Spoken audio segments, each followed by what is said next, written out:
का एपिसोड में आपको देखने को मिलेगा कि शगुन सारी सच्चाई बता देगी। मणि कौन, तभी मणि का होश उड़ जाता है।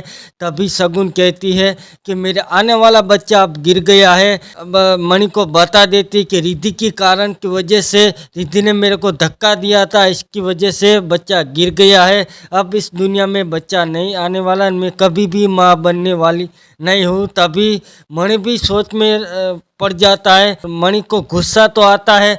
शगुन कहती है कि अब तो मैं माँ बनने, क्योंकि अब बच्चे के कारण मैं तुम्हारे साथ रह रही थी, इसलिए अब तो मैं इसका नाता भी नहीं जोड़ सकती और अब तो मैं जाना पड़ेगा मेरे को। तभी मणि कहता है कि तुमने इतना ही सोचा था कि बच्चे के लिए मैं तेरे को रखूँगा, तो ये तुम गलत सोच रही हो।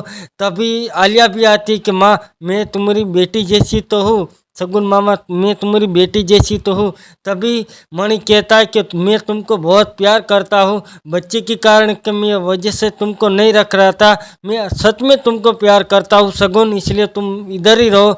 बच्चा गिर गया तो कोई बात नहीं, ऐसा होता रहे, हमारे नसीब में नहीं किसने पकड़ाया। तो वीडियो को लाइक करो, कमेंट करो, सब्सक्राइब ना। और दोस्तों, आपको पता है कि रिद्धि आसानी से पकड़ने वाली नहीं थी, पर रिद्धि ने एक ऐसी चाल चली थी कि इशिका की माँ को किडनैप कर लिया और इशिका की माँ को पेट में एक बम बांध दिया। इशिका के अंदर एक कॉल आता है, इशिका तुम्हारी माँ ने मैंने किडनैप कर लिया है। रिद्धि कहती कि तुम्हारी माँ को बचाना चाहती हो, कोई चालाकी मत करना और मैं जैसा कहूँ ऐसा करना।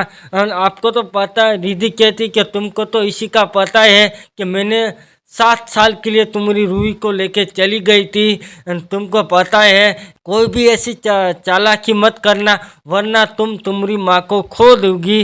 तभी रिद्धि कहती कि मैं जैसा कहूँ ऐसा तुम करते जाना, तुम इधर कार लेके आ जा। इशिका जाती है कार लेके। तभी इशिका कहती कि क्या करना चाहती रिद्धि।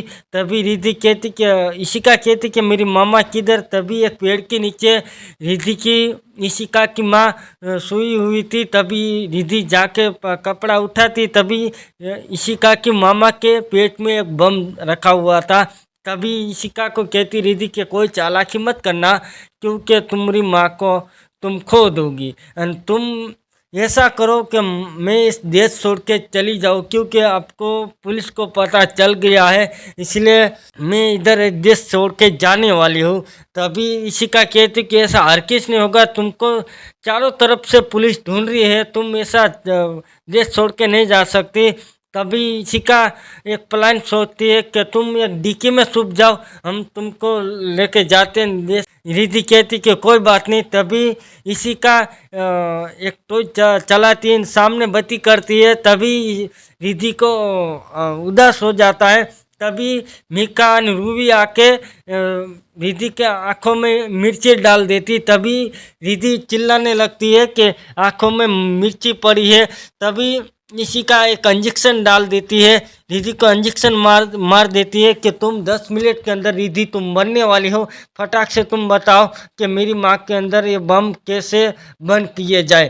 तभी रिद्धि कहती कि ऐसा हर किस नहीं करूँगी। तभी रिद्धि के इशिका कहती कि मैं एक डॉक्टर हूँ, तुमको पता होगा कि इसको वापस भी ये जहर खेल सकते हो, इसलिए तुम फटाक से बताओ, तुम्हारे पास 10 मिनट है, ये बम को बंद कैसे करिए जाए। तभी रिद्धि के पास कोई और ऑप्शन नहीं था, इसलिए रिद्धि मान जाती है। रिद्धि कहती कि लाल वाला तार काट दो, इसलिए बम बंद हो जाएगा। तो इशिका काटने के लिए जाती, तभी 2 तार होते। तभी इशिका कहती है कि कौन से तार काटूं। तभी रिद्धि कहती कि बाएं वाला तार काट दो। तभी बाएं वाला तार काट देती इशिका, तभी बम बंद हो जाता है। तभी इशिका कहती है कि सच बताओ रिद्धि, तुमने कौन, अब देश छोड़ के तुम तो जाने वाले नहीं। तभी पुलिस भी आ जाती है। तभी इशिका कहती है कि रिद्धि तुमने सच बताओ कि तुमने बंधु दीदी को क्यों मारा। तभी इशिका रिद्धि कहती कि मेरे ऊपर शक पड़ गया था, शगुन को पता चल गया था कि ये रिद्धि है, અને मेरा नकली दांत था, मेरा चश्मा भी घर पे भूल गई थी, इसलिए शगुन को पता चल गया था। शगुन चुप गई, इसलिए शगुन ने शगुन को मारना चाहती थी, पर शगुन भागने जा रही थी, तभी मैंने इसको धक्का दिया था, इसलिए शगुन गिर गई। पैसे शगुन कमरे में छुप गए, मैंने कमरा बंद कर दिया, तभी मैं इधर से चुपके से निकल गई। तभी रमन आ गया, तभी रमन की कार लेके मैं जा रही थी, तभी बंधु दीदी का एक्सीडेंट हो गया। तभी पुलिस वालों को पता चल जाता, तभी शगुन को मैं आपको बता दूं कि रिद्धि को पकड़ लेते हैं।